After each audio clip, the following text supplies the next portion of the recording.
Présenté par Morgane Deveau et Rémi Andréoli de Bluesham. Et pour présenter ce projet, nous allons le faire en vidéo.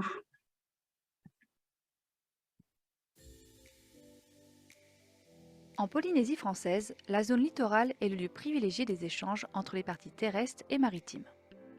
Cette zone est particulièrement vulnérable aux aléas climatiques de par sa proximité avec l'océan et la montée des eaux. Cette interface complexe nécessite donc une approche horizontale, intégrée et évolutive de l'ensemble des problématiques. C'est dans le cadre du programme global de planification spatiale marine du gouvernement de la Polynésie française que le projet Taataï a été créé.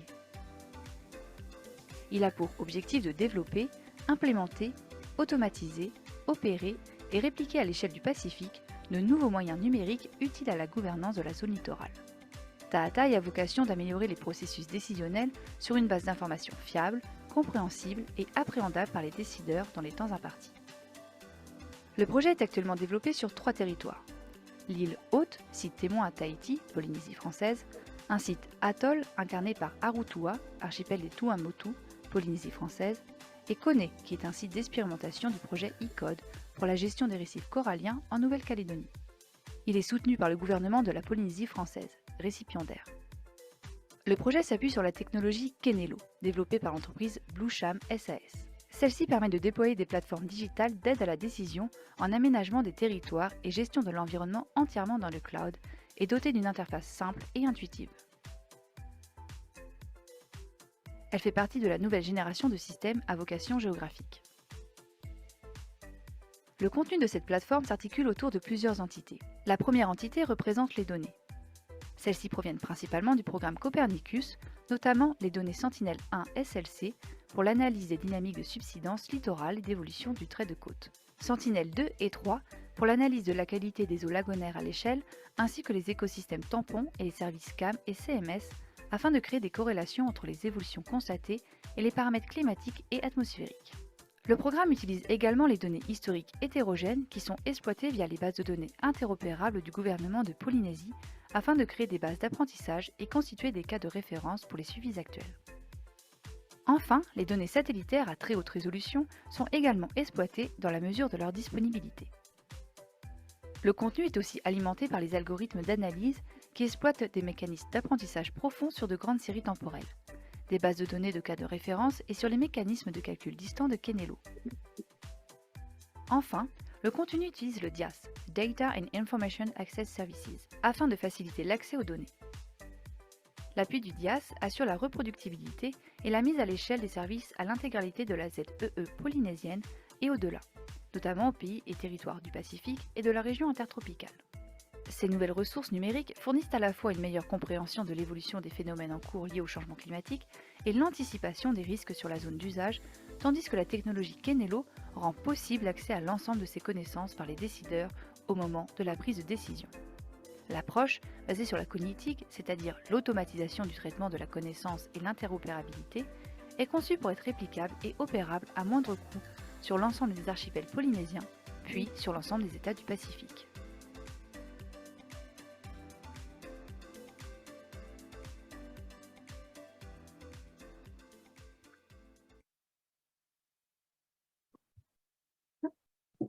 Morgane et Rémi, on vous laisse la parole.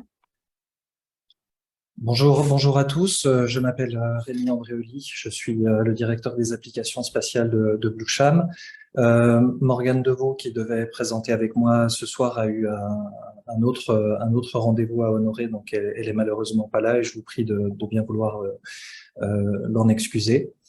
Donc la vidéo est extrêmement bien faite et extrêmement claire pour cadrer le projet Taataï et expliquer l'intégralité de ses composantes. Et comme il est expliqué au début du projet, de la vidéo, ce projet s'inscrit dans un cadre plus vaste de planification spatiale marine pour la direction des ressources marines du gouvernement de la Polynésie française, dont on pourrait résumer le credo qui est voir le passé, suivre le présent et anticiper le futur.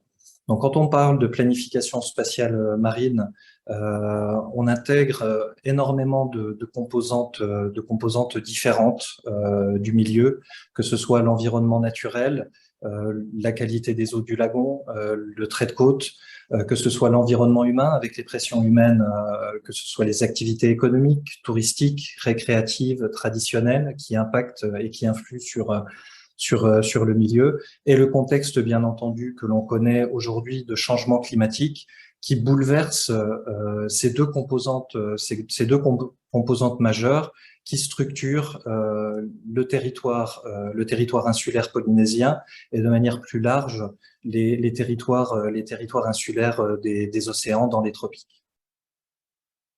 Nous pouvons passer à la slide suivante. Donc l'équipe du projet Taataï se compose de personnel de Bluesham, dont moi-même qui coordonne le projet, Morgane Deveau qui en gère les aspects de planification technique, et Arthur Espinoza qui est pour nous, qui travaille sur la science des données.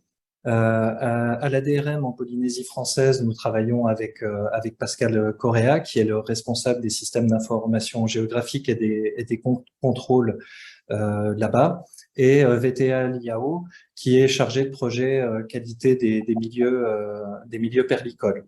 Le projet est également associé avec des équipes de recherche, notamment l'IRD, au travers de collaborations avec le projet ANR Ciment, de caractérisation de l'ADN environnemental au niveau des monts sous-marins. Les équipes scientifiques du CSIRO dans le cadre d'un projet joint qui s'appelle ICODE sur la modélisation hydrodynamique côtière en zone récifale et la qualité des écosystèmes récifaux, et la société Quintessence, qui est une société australienne dont la particularité est de s'intéresser plus particulièrement au processus d'aide à la décision et au design d'interfaces spécifiques pour les décideurs. Nous pouvons passer à la slide suivante. Donc aujourd'hui, le projet n'est pas encore terminé. On s'inscrit dans une démarche à vocation opérationnelle dès les premières étapes du projet, et les premières briques du projet Taataï ont été de constituer des cubes de données avec les données existantes, notamment les données Sentinel-2 et Sentinel-1, qui sont structurées en données quotidiennes, en séries spatio-temporelles hebdomadaires, mensuelles, pour les données Overwatch, qu'on appelle Overwatch, qui sont les données Sentinel-2. Et sur ces données Sentinel-2 optiques, on applique un algorithme d'intelligence artificielle pour les porter à une résolution de 2,50 m. Et je vous parlerai un petit peu plus tard du pourquoi réaliser cette opération sur ces données et pourquoi les structurer de cette manière. Les séries Sentinel-1 sont structurées de la même manière en prise de vue quotidienne, et on effectue des synthèses trimestrielles en vue polarimétrique, et on constitue également aujourd'hui un cube de données en single log complexe afin d'être prête à l'analyse notamment de subsidence. Les données polarimétriques, quant à elles, sont structurées afin d'être exploitables sur l'analyse du trait de côte et sur l'identification des activités humaines en mer et notamment des mobiles. La prochaine slide, s'il vous plaît.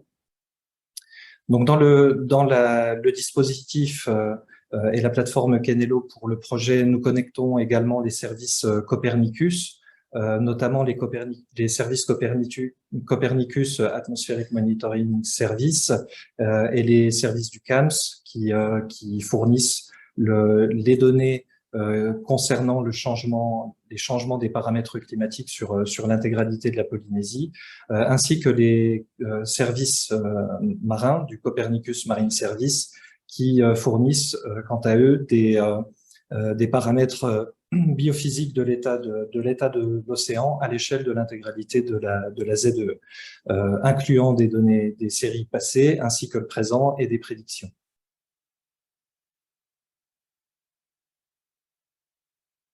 Nous avons également constitué pour la direction des ressources marines un data cube qui appartient à cette direction et dans laquelle, dans le cadre de l'UIA, nous avons eu accès à une série d'images Pléiades grâce au CNES sur la zone de Tahiti, sur l'île de Tahiti et sur l'atoll d'Arotoa. Donc ces données ont été préparées, géolocalisées et mises dans un cube.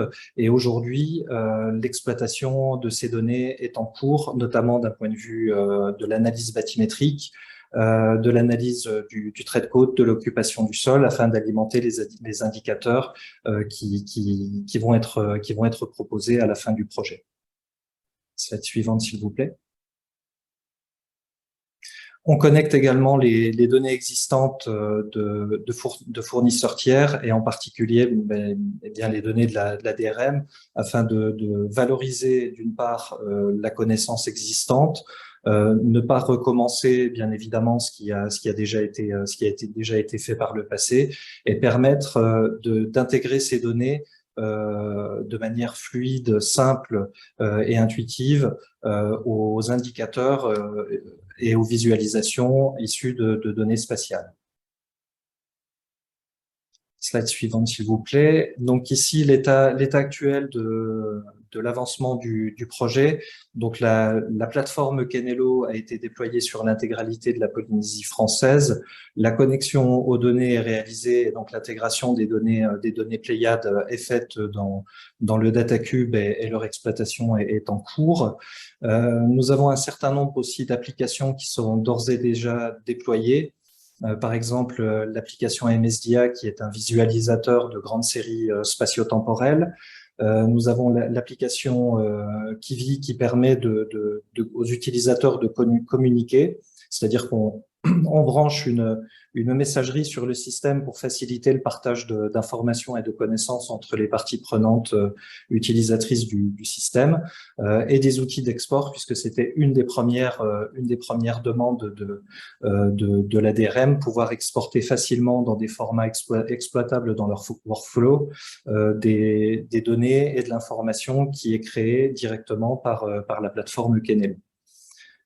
Au niveau de l'implémentation des analyses, un certain nombre d'analyses sont actuellement en cours et on se focalise en particulier sur deux thématiques principales. L'évolution de la qualité des eaux lagonaires dans le contexte du changement climatique actuel, puisque ce changement de qualité influe directement sur la vie des populations locales, sur l'activité touristique en Polynésie française, qui est un secteur dominant de l'économie polynésienne, ainsi que sur les fermes perlicoles, qui sont une autre composante de l'activité économique de la Polynésie. Et on se focalise en particulier sur l'explosion de blooms phytoplanctoniques qui affecte la qualité des eaux de baignade et la production perlicole. Et d'un autre côté, on se focalise sur l'analyse et la création d'indicateurs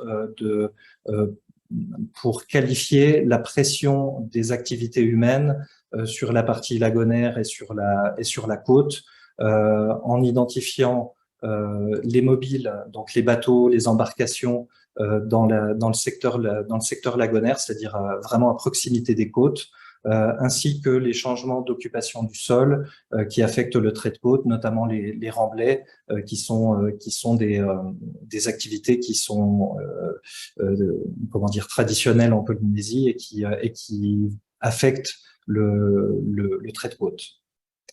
Slide suivante. Donc là, c'est une vidéo du système opérationnel. Donc c'est une plateforme, la plateforme Kenelo, qui est disponible directement en ligne pour les utilisateurs, sur laquelle la consultation des données spatio-temporelles et des indicateurs est facilitée au travers d'interfaces intuitives, afin de rationaliser l'accès d'abord à toutes ces informations et à la masse de données disponibles sur l'intégralité du domaine maritime polynésien et de constituer des données, des sources de référence pour la modélisation et le traitement, la création d'indicateurs d'aide à la décision, donc notamment sur ce dont j'ai mentionné, les blooms phytoplanctoniques ou les pressions des activités humaines en mer. Donc la plateforme est constituée de plusieurs modules et donc de modules de visualisation, mais également d'un dashboard qui permet de synthétiser les informations et qu'elles soient directement consultables par les décideurs. Donc comme je l'ai dit, on va se focaliser sur deux thématiques que sont la qualité des eaux lagonaires et la pression des activités humaines dans les phases de modélisation et de création d'indicateurs. Donc des analyses ont déjà été réalisées en recherche et développement en appliquant des modèles existants et notamment publiés dans la littérature pour ce qui est de la qualité des eaux sur des chroniques temporelles.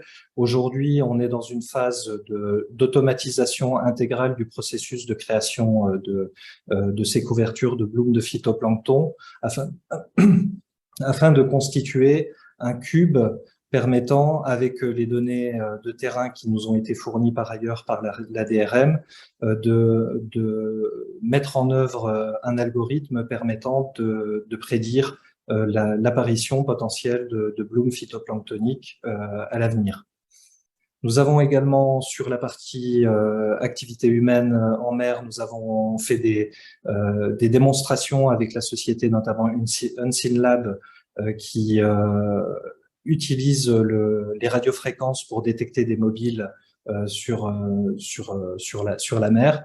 Des tests qui ont été marqués par des succès, puisque la société Unseen Lab permet de détecter des mobiles qui ne sont pas détectés par les AIS ou difficilement détectables par d'autres procédés tels que les VMS. Et nous travaillons actuellement à la constitution d'un algorithme de détection par intelligence artificielle des bateaux et des mobiles en zone lagonaire. La slide suivante, s'il vous plaît.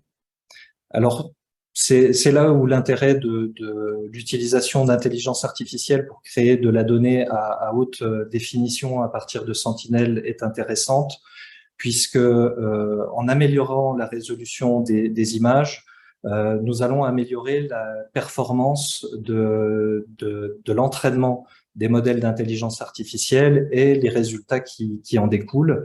Donc les données sont structurées. Aujourd'hui, nous sommes en phase de collection des données d'entraînement avec un challenge particulier, puisque nous nous intéressons particulièrement à des mobiles qui vont être près de la côte, donc qui vont être de petite taille, et en exploitant au maximum les données acquises régulièrement, que ce soit par les systèmes Sentinel-2, donc portés à haute définition, ou Sentinel-1. Slide suivante, s'il vous plaît. Et donc l'un des aspects importants dans la planification spatiale marine et l'aide à la décision, c'est que les données en tant que telles restent des données, elles ne deviennent des outils d'aide à la décision que lorsqu'elles sont partagées, commentées, discutées entre des communautés d'utilisateurs qui regroupent des experts, des scientifiques, des représentants de la population, et pour cela, la plateforme intègre des outils de communication et de partage pour fluidifier les échanges entre l'intégralité des parties prenantes. Donc tous utilisent une même base de données et de connaissances et peuvent discuter en fonction de leur expertise et de leur sensibilité sur les différents aspects qui les intéressent et qui les concernent. Slide suivante. Bien entendu, pour favoriser et aider les utilisateurs qui ne sont surtout pas des experts en manipulation de données scientifiques, de données spatio-temporelles et en imagerie satellitaire, nous créons des tutoriels qui permettent aux utilisateurs de comprendre quelles sont les données qui qui sont disponibles dans la plateforme, quels sont les outils qui sont à leur disposition et surtout comment les utiliser et en tirer le maximum de bénéfices.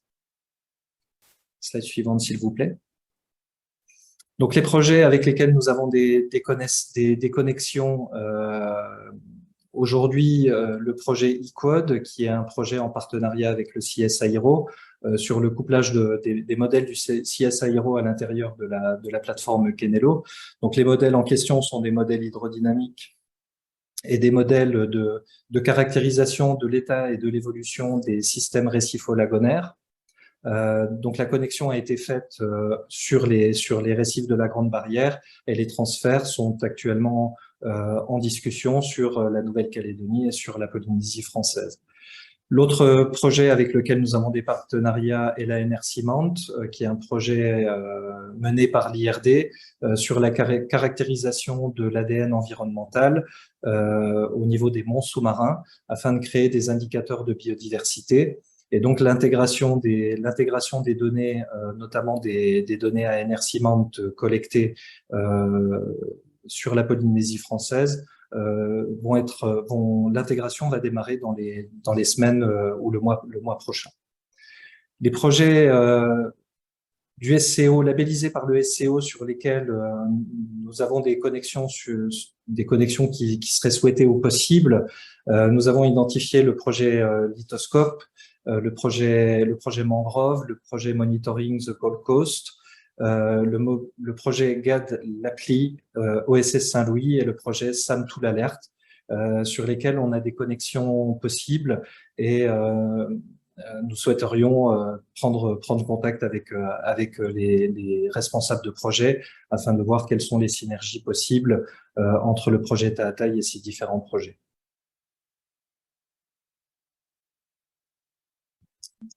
Merci pour votre attention. Merci Rémi pour cette présentation. Il y a une question pour vous dans le chat. Pourriez-vous en dire un peu plus sur le produit de super résolution, s'il vous plaît? Oui, bien entendu. C'est un procédé d'intelligence artificielle sur lequel on a entraîné sur des données Sentinel-2 et aussi Landsat 8. On a des meilleurs résultats avec Sentinel-2 sur des résolutions qui vont de 5 mètres, 2,50 m et on l'a porté aussi à 1 mètre avec une base d'entraînement au départ de données satellitaires qui étaient disponibles en Polynésie française, en Nouvelle-Calédonie et également au Vanuatu. Donc vraiment spécialisé pour la région intertropicale et intertropicale insulaire. L'algorithme permet de traiter en fait l'intégralité des données Sentinel-2 qui sont acquises sur la Polynésie française. On a le même qui tourne également sur la Nouvelle-Calédonie, sur le Queensland en Australie, et qui crée des séries temporelles journalières, donc par image journalière, qui regroupe également les images en faisant des synthèses hebdomadaires, en sélectionnant les moins nuageuses, et également mensuelles et annuelles. Et le véritable intérêt de ces données haute définition est de pouvoir améliorer les performances de modélisation à partir de ces données. Merci. Il y a une autre question de la part de Delphine. Ou Frédéric, tu souhaitais réagir à ce que vient de dire Rémi, pardon.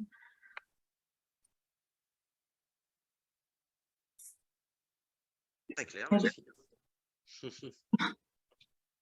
Delphine, allez-y. Oui, bonjour, Delphine Fontana, donc du CNES.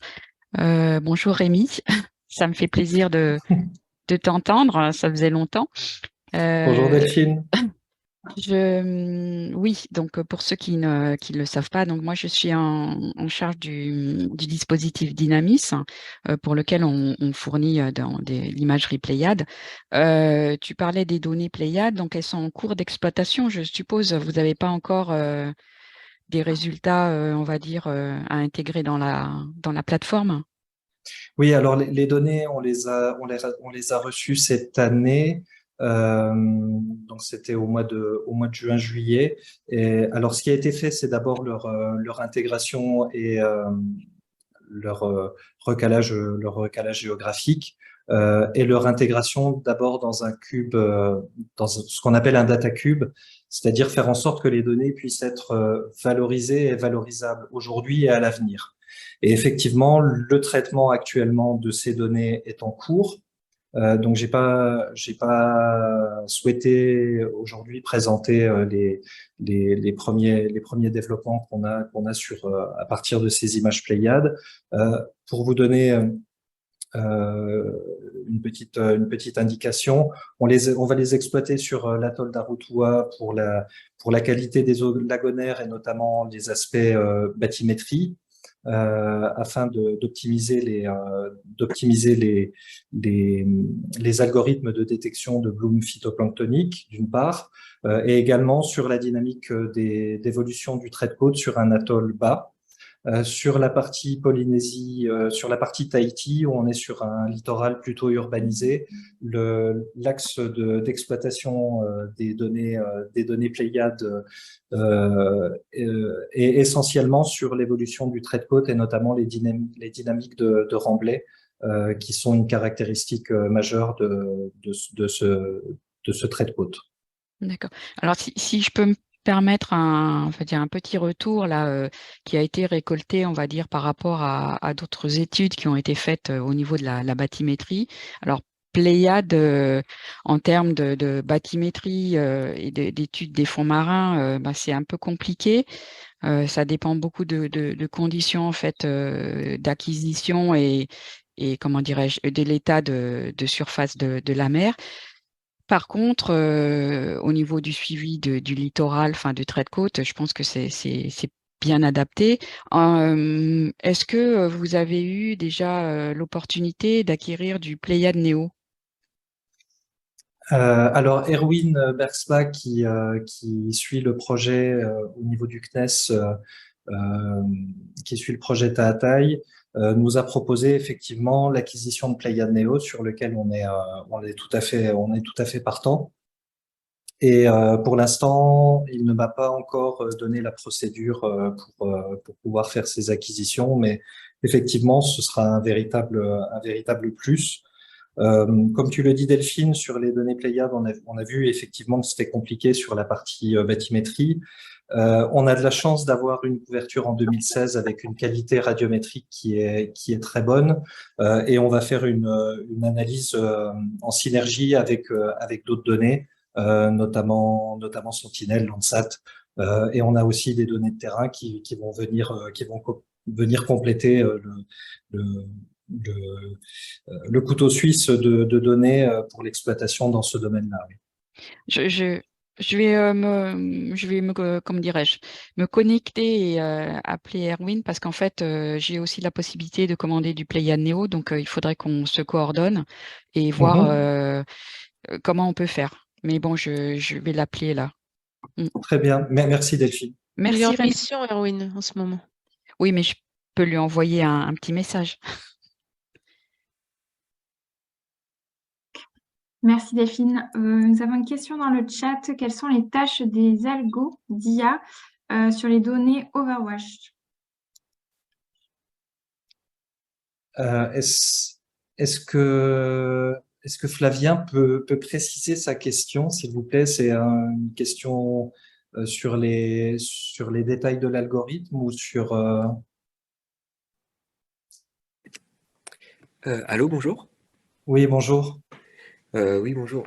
C'est juste que je pense que j'ai pas bien saisi quel est l'objectif des algorithmes d'IA sur ces données-là. Est-ce que c'est la production d'indices sur les activités humaines en mer? Quel est l'objectif? Oui, l'objectif de ces données-là est d'améliorer en fait la création d'indicateurs et typiquement effectivement la détection, la reconnaissance de mobiles. Donc pour faire ça, on est en train d'entraîner un modèle d'intelligence artificielle. On a de la littérature aussi scientifique qui le montre. Quand on utilise des données à haute définition, c'est-à-dire des données Sentinel qui vont être portées à une meilleure résolution ou des données d'une résolution donnée à une autre, on obtient une meilleure performance au niveau de l'entraînement, c'est-à-dire que l'entraînement donne de meilleurs résultats, et ensuite l'application de l'algorithme d'intelligence artificielle en automatique va avoir des performances et des précisions plus élevées également. Donc véritablement l'objectif de l'intelligence artificielle dans ce cadre-là est d'améliorer la détection des mobiles et des bateaux sur la zone récifo-lagonaire. D'accord, merci. D'ailleurs, il y a quelque chose que je n'ai pas bien compris parce que vous avez dit que vous avez utilisé du Landsat et du Sentinel-2 pour créer le dataset qui est à 2,50 m.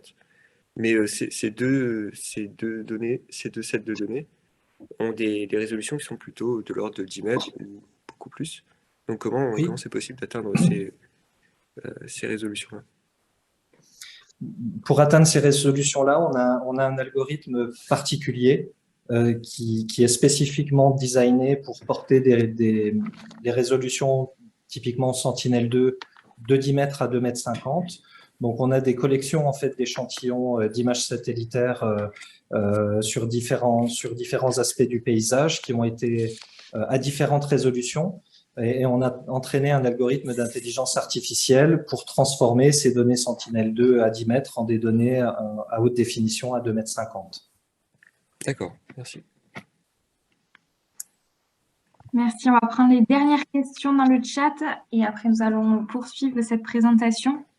Plusieurs questions de Lieferman. Je ne sais pas qui se cache derrière ce nom. Quel est le besoin de super résolution? Est-ce que les piles de données sont corrigées de l'atmosphère et en quoi l'infrarouge thermique à 60 mètres pourrait apporter quelque chose? Alors, je pense que la première question sur le besoin en super résolution, on vient juste d'en parler. Est-ce que les piles de données sont corrigées de l'atmosphère? Oui, puisque pour tout ce qui est algorithme de qualité de l'eau, la correction atmosphérique est un composant majeur. Nous en avons d'ailleurs discuté avec les experts du CNES qui nous ont orientés judicieusement sur des méthodologies et des outils qui permettent une calibration spécifique et fine de l'atmosphère. Et d'autant plus que ça permet au cube de données d'être exploitable et utilisé pour un éventail de thématiques plus large par la suite en opérationnel pour l'ADRM ou d'autres services du gouvernement de la Polynésie française et par exemple sur le terrestre. La question en quoi l'infrarouge thermique à 60 mètres pourrait apporter quelque chose. Les données en infrarouge thermique, on ne s'est pas encore actuellement penché dessus. Sur tout ce qui est de toute façon température, dans le contexte actuel de changement climatique, température de surface, température de la mer, c'est des paramètres qui vont être intégrés. Donc c'est une thématique c'est un apport qui va forcément se poser à nous dans les semaines qui viennent. Très bien. Merci.